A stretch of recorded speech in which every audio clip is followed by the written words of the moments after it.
first of all, I know that I hope everybody's doing their part, and staying in and trying to flatten the curve. And I know we have a lot of people that are affected and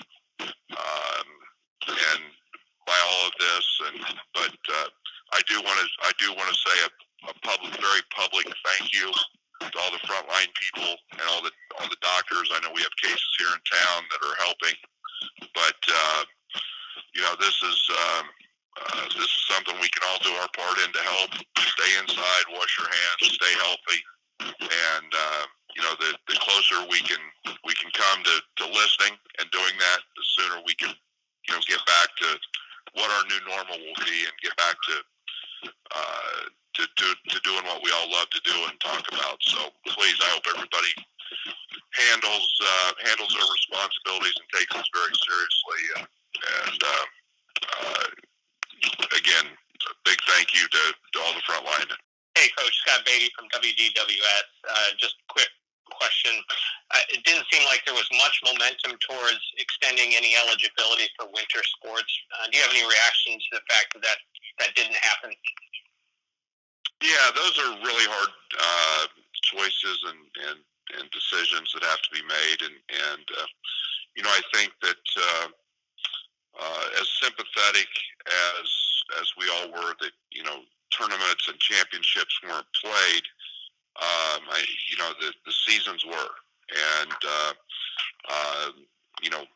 we played our regular season. We were in postseason, and I think it's our job as educators. I've always said I'm nothing more than a teacher, and part of this is teaching guys that sometimes things don't go the way we want them to go, and this is a life decision that impacts them, and it's one that didn't go their way, and it's a tough one. It's hard, but yet I get it and totally understand it, and I'm not saying a lot of guys would come back. I don't know that at this point, but we had played the regular season and played 31 or 32 games, whatever it was, and totally understand where the NCAA was coming from on that.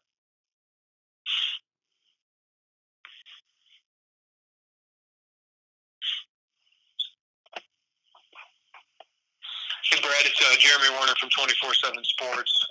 Just the uncertainty of the NBA draft process, just what does that play on you guys as coaches, and obviously specifically with Io December? Well, I think there's a lot of factors that are so unknown, Jeremy. I think that you can play into not knowing if there's going to be an NBA season, not knowing what the draft process even is. That trickles down into what agents are doing and how they're going about their business. And yet, unless you're pretty surefire top 10 pick, it gets pretty challenging to know what even that process is in terms of you've got to think that at this point you don't know what a summer league looks like, what the draft combine would look like, even if what the draft looks like and when that would be. So, there's a lot of factors that go into that.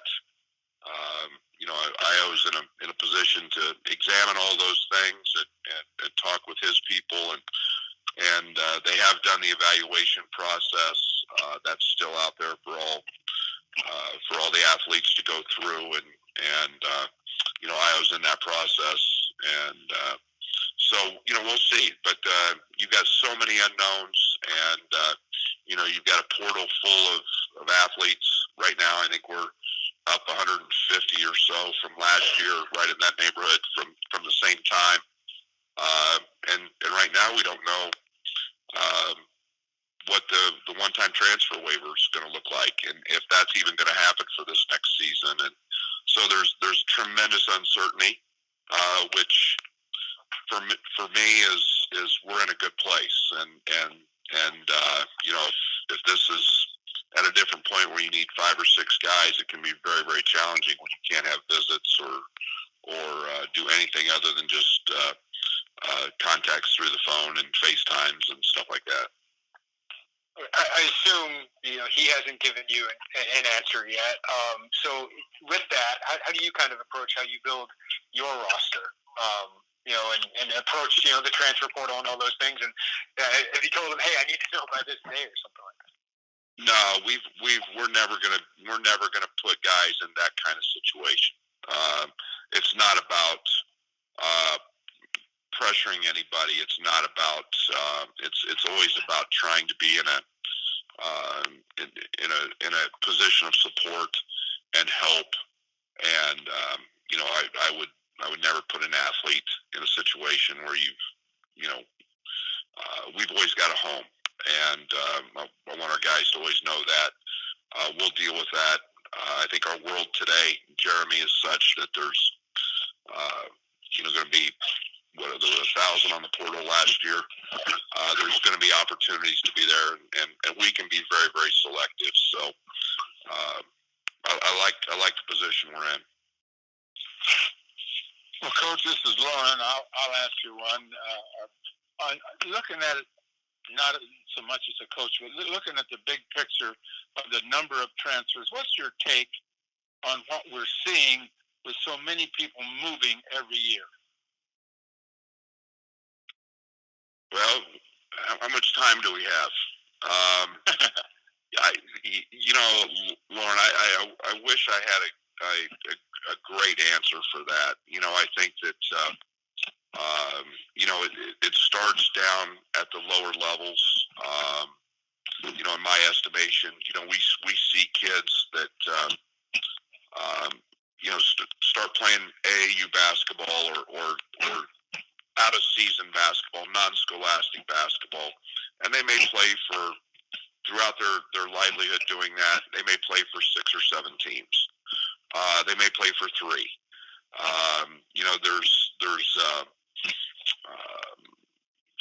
It's very prevalent in high schools to play for multiple high schools sometimes. So I think that has set a tone to a certain extent. I'm not saying that's the only reason, but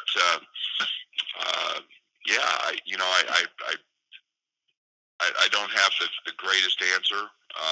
I think that every young man and young lady in whatever sport they're in, they have a different idea and a different agenda of what it truly is and what they want out of that experience. And if they don't get it, sometimes they think the pasture is greener on the other side. So it's challenging. All we can do is try to build the best culture, build the best relationships, provide the best support academically, the best support athletically that we can, and sometimes that doesn't matter either. So it's just it's not in the world where we worry about class balance, and when you're a sophomore and you become a junior, you get a really opportunity because that upperclassman's graduated, but those times are pretty much gone. Well, let me follow up with a question. With all the guys all over the country, whether it's Wichita State or Mississippi State or Illinois, the players are returning home.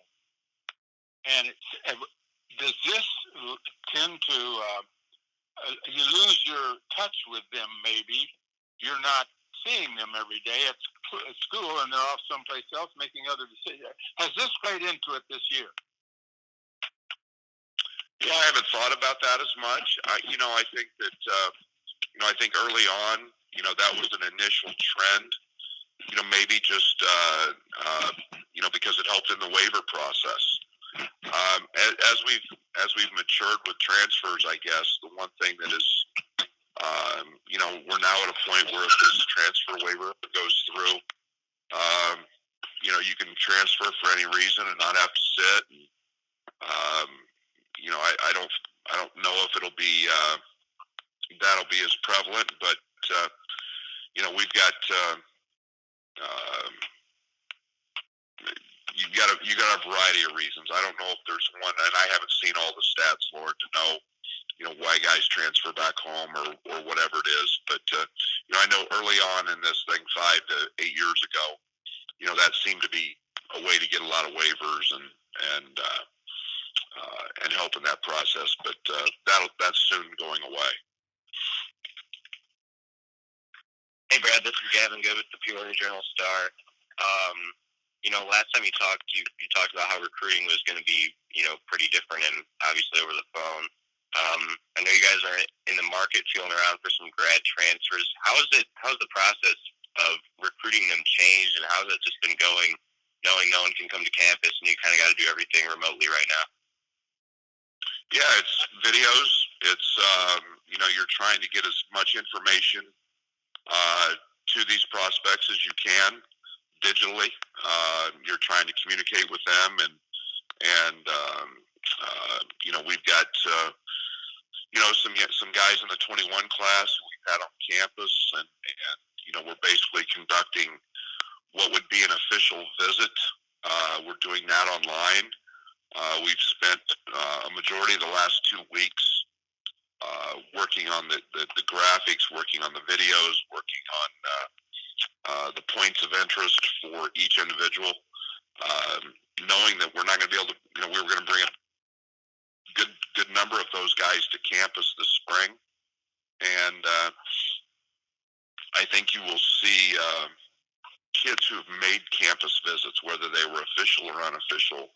I think you could see them start to commit and make decisions, knowing that they're in all likelihood probably won't be an AAU basketball season to go see. So there's no benefit for them not to. Some may wait until the spring, and just play this out. I think you'll see a wide gamut of different things. But this is our new norm. I tell everybody it's junior college recruiting. I've got good years of experience there. You just get on the phone and you build relationships with people over the phone. You do background checks over the phone, and try to get as much information as you can possibly get them via the digital route. Hey, Brad, this is Paul Banks with the Sports Bank. What would be kind of a general estimate or maybe a ballpark figure kind of date where if things return to normal, then this next season would run its course as normal versus like if you say you can't get things started by about this time, then the season would be affected? Yeah, I don't even know what that would be. I think you're talking about always considering first and foremost the well-being of student athletes and the training of them.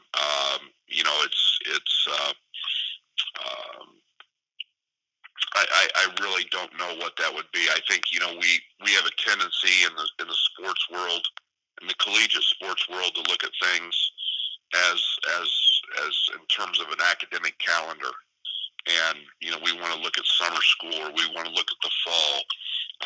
Unfortunately, this pandemic doesn't run like that, and I think there's a lot of great leadership at the University of Illinois. I think within the Big Ten office, there's the same thing, and those guys will have tough decisions to make if this does drag on, and we want what's best for our student athletes, our fans, and again, I dodged that question because I really wouldn't know what that looks like yet.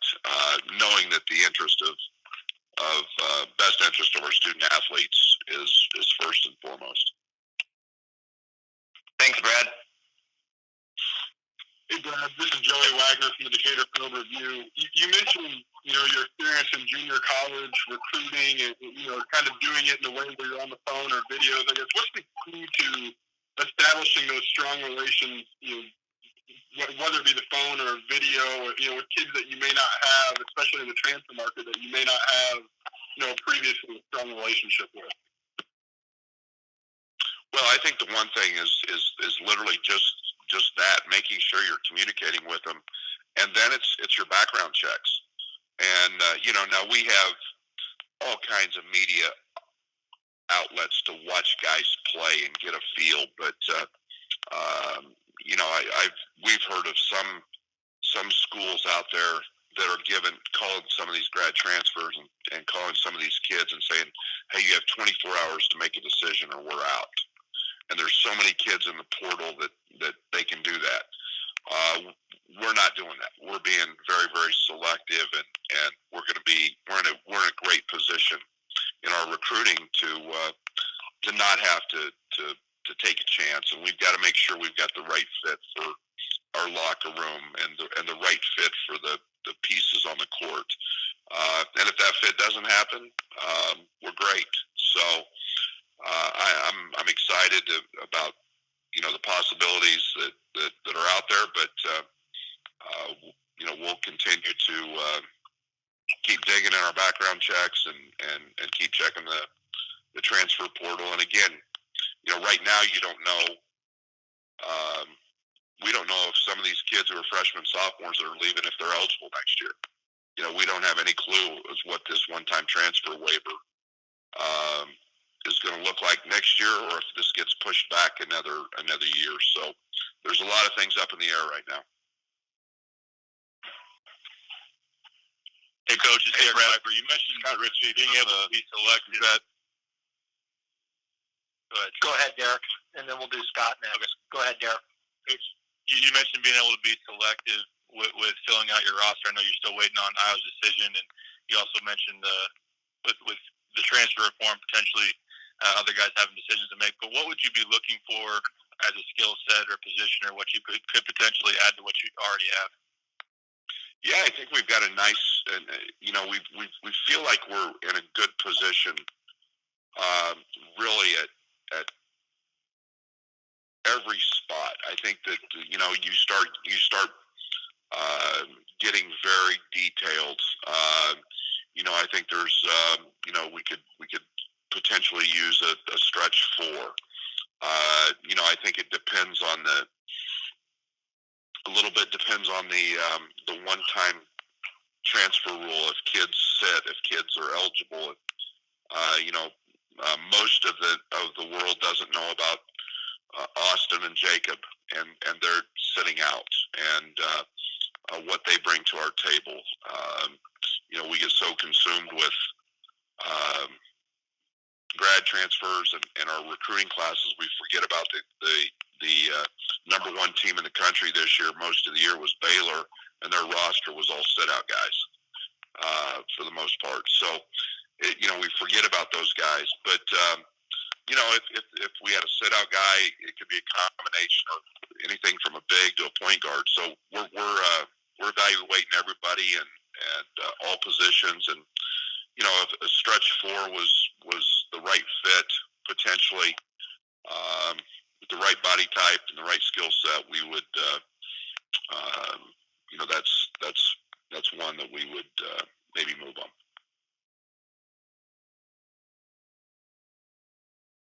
All right, Brad, it's Scott. Kind of maybe a follow-up to that a little bit, just with Austin and Jacob both being eligible this coming season. How has that maybe shaped how you go about filling out your roster, where you've got those two guys as maybe can slide in where you've lost two similar type players to the portal yourself? Yeah, I mean, there was a plan in place a year ago, and I think as you try to continue to build on your and project the best you can, those two guys are basically the same size, but they're very different. And Austin can play 1, 2, and 3. Jake can probably play 2, 3, 4. So they bring different things to the table in what they do. And to have those two guys go through a year of practice was huge. There was times in practice where on the scout team they were a handful, and they're older. They both gained weight. So, I think that's allowed us to be in a position we don't have to panic. We don't have to feel like we have to go out and just take a piece. That's a question mark. And we're in the position now. It's about our culture, and it's about the locker room and fitting in, and if it's a grad transfer, making sure they're coming here for the right reasons. And so again, we can be pretty selective, and I love the concept of sitting out guys. Like I said, Baylor's an unbelievable model, and if that guy happens to be out there somewhere, we may take him. It's just an opportunity to be selective and try to make the best choice we can. Yeah, just kind of one more sort of off of that. Just you brought in grad transfers and set out transfers in your time at Illinois. I mean, do you have a preference, or do you see pros and cons maybe of both? Well, I think there's pros and cons. I think when you start studying the grad transfer history, I think there's been 3 grad transfers since grad transfers happened that have played in a Final Four. I think there's been 5 or 6 that have played in an Elite 8 or started somewhere in those numbers. They're very few. You start looking at the productivity some of these guys have. There's a lot put on a grad transfer. Learning a brand new system, learning a new team. If guys transfer up a level, it is a very steep challenge, and we're playing at the highest level in the best league in the country, in front of the best crowds in the country, in the toughest environments. And all of that can be a lot for some guys, and so we're pretty selective there. I love sit-out guys. I mean, it's a year of knowing a system, learning terminology, getting in the weight room, getting stronger, and that's happened in both our guys' cases, and where they've added close to 20 pounds. They deal with our nutrition.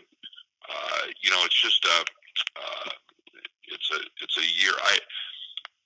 It's in my time as a coach, it's very, very seldom has there ever come anything bad from a guy sitting out. They get academically acclimated. Their basketball get acclimated, and there's very little failure or anything negative that happens to a guy that comes in and sits out and continues his career after that. Brad, this is Brad Sturdy. What is different about evaluating on video as opposed to getting to see them in live action? Yeah, a lot. And here's the one thing I have to do in video, and this is just me, and I think everybody's different. I have to watch video multiple times because I get focused on different things, and it's very challenging sometimes to understand the level of competition and what they're doing. I have a tendency to try to figure out their IQ. You don't hear, so you don't hear how kids talk about during a game and communicate, and a lot of times some of the intangible leadership things get lost on film. We can all evaluate the running, the jumping, the shooting on film, but I really try to focus on the IQ pieces, and I hate highlight tapes. Highlight tapes are, everybody thinks those are the best things ever, and they put all their made baskets and all their dunks, and that doesn't. I just bypass those. I want to see a game. I want to see if you jump to the ball. I want to see if you back cut when you're supposed to, and what if you get triple threat when when you catch a ball, and how your reads are in ball screens, whatever it is. And so I have to watch those games multiple times to really try to make decisions on guys.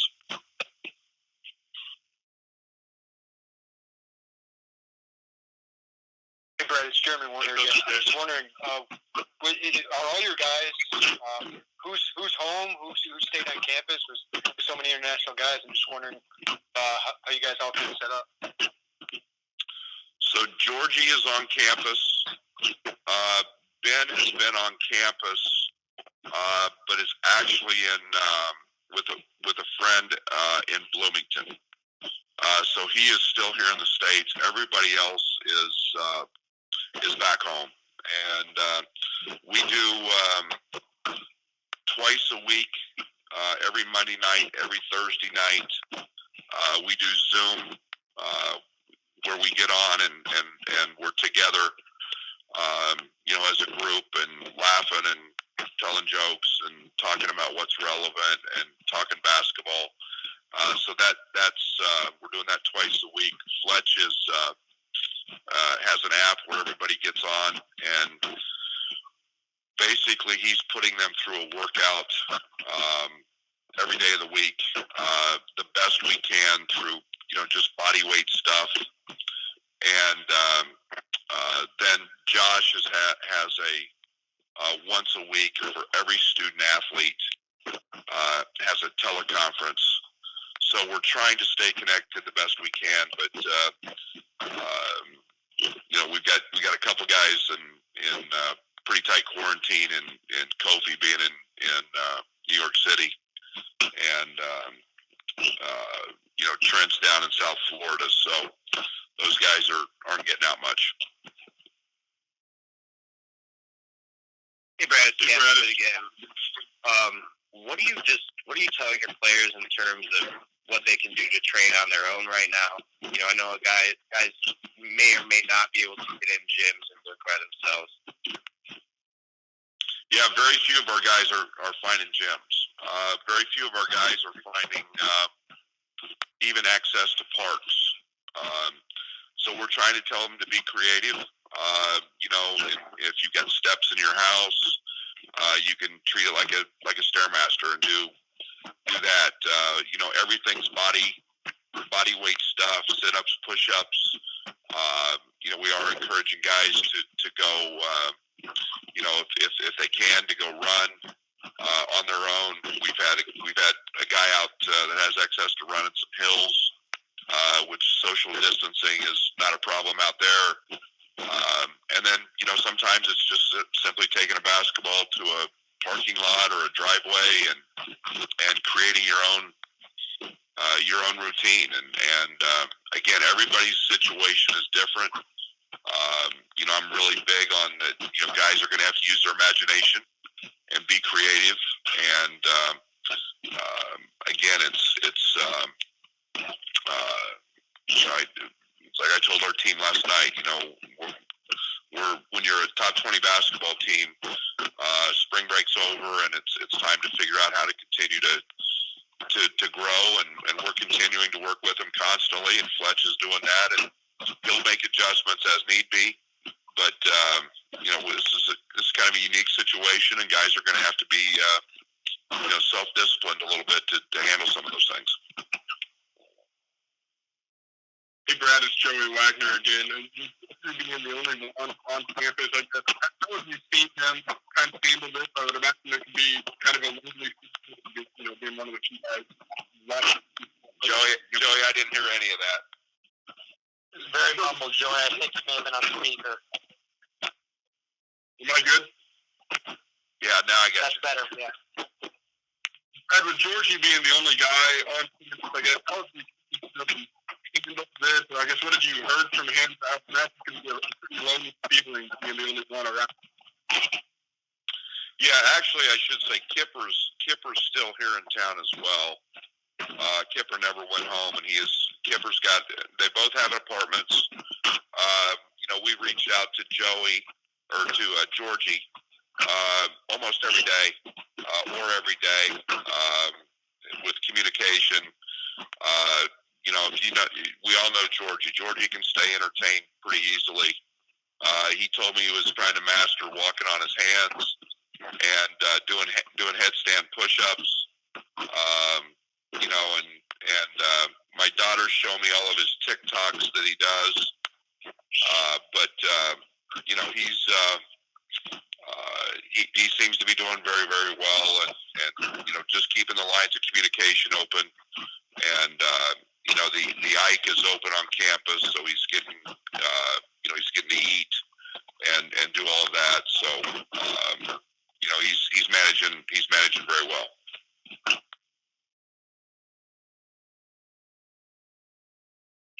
Hey, Coach, it's was it a question of Georgie couldn't get home, or was it better for him to stay here? Both. Yeah, it was and again when all of this happened over the we came back right off the tournament. We didn't know exactly what the status was. He had not planned on going home at all, so there wasn't any ticket bought or there wasn't any of that. We assumed we were going to be making a deep run into the NCAA tournament, so there wouldn't be any spring break. And and then it was just a matter of convenience for anybody internationally. And this all happened so fast within a couple of days in terms of decisions to be made. So he knows he's safe and in the best place he can be right now.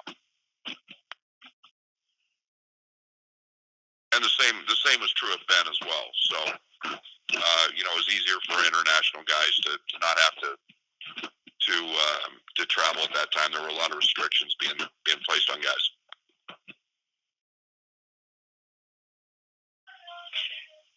Brad, Scott Beatty, sounds like we should expect transfers from here on out, of course. But Alan Griffin sort of surprised us. Was it a surprise for you? Well, I'm not going to get into everybody's the personnel side of things. I'm never surprised by anything today, and so there's nothing that is shocking anymore. You almost become I guess numb to it is the best way, but he's made his decision for what his reasons are, and you wish him nothing but the best, and you feel excited and how he continued to improve here, and so I wish him nothing but the best, and hopefully he's in that position to find what he wants. Hey, Brad, Eric Fisher with Rivals.com. Just how does Alan Griffin just leaving the roster just affect what you were trying to do last year and build with next season's current team? Well, I mean, it's we've got two really good guys sitting, so we've got replacements, and that's built in, and we feel like we're in a terrific position with our recruiting class. We understood what our needs were going to be and what we were potentially trying to continue to get better at, and we feel like we've addressed all of those, and we've got two older guys in Jacob and Austin, and like I said, we've got a recruiting class where we feel like we addressed the needs for the current year and years beyond. So we feel like we're in a really, really good spot with our roster.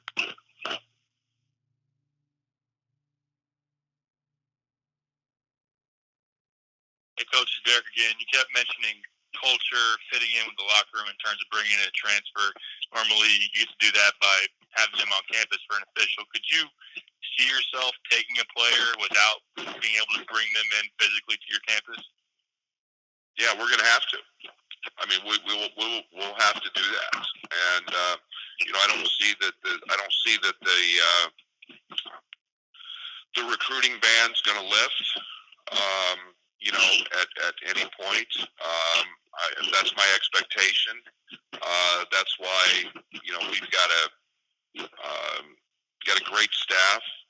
We're all making calls constantly about guys. We're trying to go beyond just the place they currently are, going back to, their high school coaches, their AAU coaches, just trying to deal with guys. If we don't know about them, we're not going there. And again, it's been an unbelievable road to get here, and we've got an unbelievable locker room, and that's the one thing that we've all fought for and worked really hard at. And we're not gonna jeopardize that. Hey Brad, this is Gavin again. With no NCAA tournament happening, do you feel like recruits see your season any differently, or do you think they see all the gains that you guys made in the same way they normally would? No, I think we're getting the response has been incredible, and obviously you get an unbelievable bump when you're in a Sweet 16 or you're playing in the NCAA tournament. But everybody knows, and that's the one thing about the basketball world. I mean, everybody's pretty well connected. There's so much coverage on TV, and everybody's pretty dialed in to the success that we had this year, to the fans. So we've had unbelievable responses, not just in this region of the country, but literally around the world, in terms of everybody's dialed into our growth.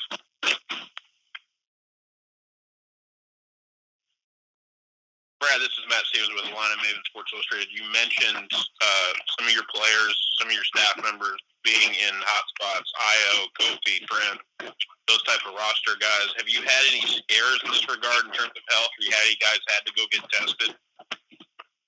We have not, no. And we worry about those guys a bunch. It's one of the things we talk about in our Zoom teleconferences all the time, is washing your hands, staying in,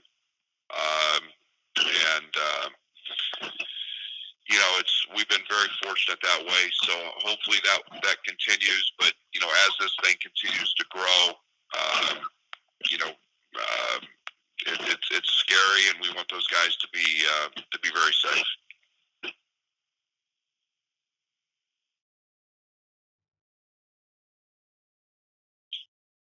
Hey Brad, it's Gavin again.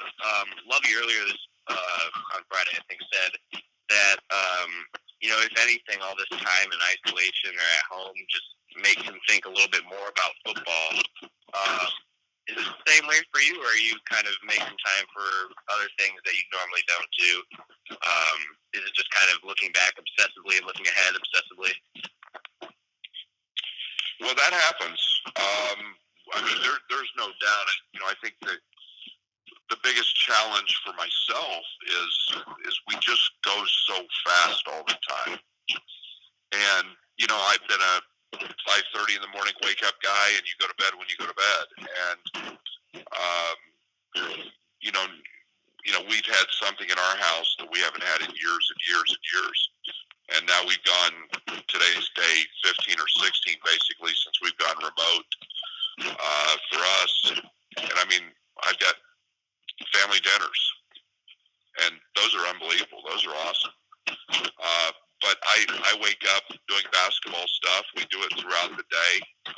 I'm constantly on the phone. I'm finding I'm spending much more time on the phone than I did in the office, just because it's different. And I'm just talking to my staff repeatedly, both individually and as a group. I've reached out to. I've watched a lot more videos on basketball stuff than I ever have. And usually you're recruiting, and that's your gear. You're traveling, and you're getting ready for this, and home visits, and so I'm really diving in and thinking about the future a lot. We're starting individual meetings with our players this week that usually happen right after spring break, and gathering that intel. So we're spending a lot of time doing that as we move forward for the future. So it's a lot of both. I've cleaned closets. I load the dishwasher every morning. I make coffee every morning. Those are things that I haven't done, and my wife hasn't kicked me out yet, so it's a good thing. Hey, Brad, this is Alex Butsy from the Daily Illini. What makes Shane Coleman's relationship with the guards and other players on your team so special compared to other coaches you've been around in the past? Well, I think there's a couple things. I think one, he does an unbelievable job of relating, and he relates as a player. He's got great charisma. He can be funny. He can be serious, and he's got a way to attract guys to him. He's got a magnetic personality. That helps. Players have to trust you, and they have to believe in you. And the one thing that he does is he works really hard. He's extremely loyal, and he relays that to his players. Our players know that he has their best interest, and he's trying to help them. And when an athlete believes in a coach and has the ultimate respect, you can really coach those guys up.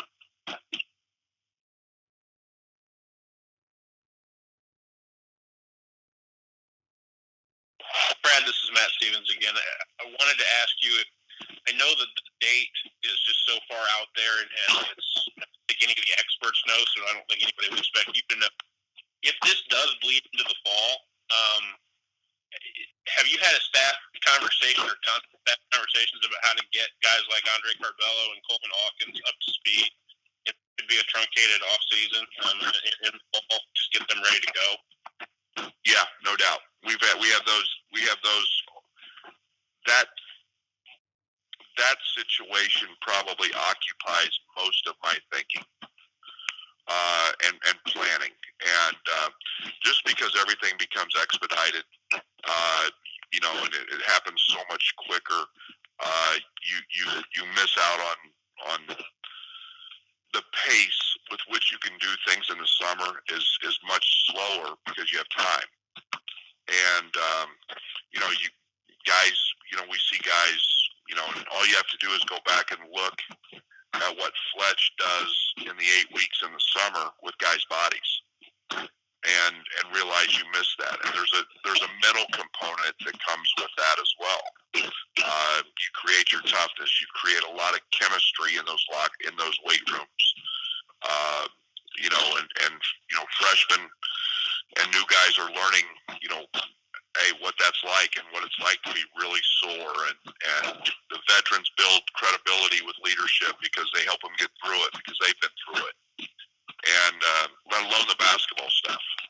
But we talk a lot about that, and it occupies a lot of my time in trying to. This is how we may have to structure practices. How we may have to do a few things differently in terms of our workouts in the fall if we have school in the fall. It's when you start in the fall and you've had the summer, you just kind of pick right back up, and you could move a little quicker and start getting to some advanced things. We're gonna have to be on point with our teaching and what that looks like if we're in that position. Brad, it's Rob McCauley. Could you talk about the sources for news and information that you personally and the DIA are using to filter out the good news, the true news from things that are just rumor and speculation? Well, as I sit here right now, I don't have my TV on. I'm trying to avoid that till about 3 o'clock at least every day. Because I don't know how to do that. You can say you listen to CNN, you listen to Fox, you listen to the local news. I read a lot, and I don't pay a whole lot of attention, to anybody.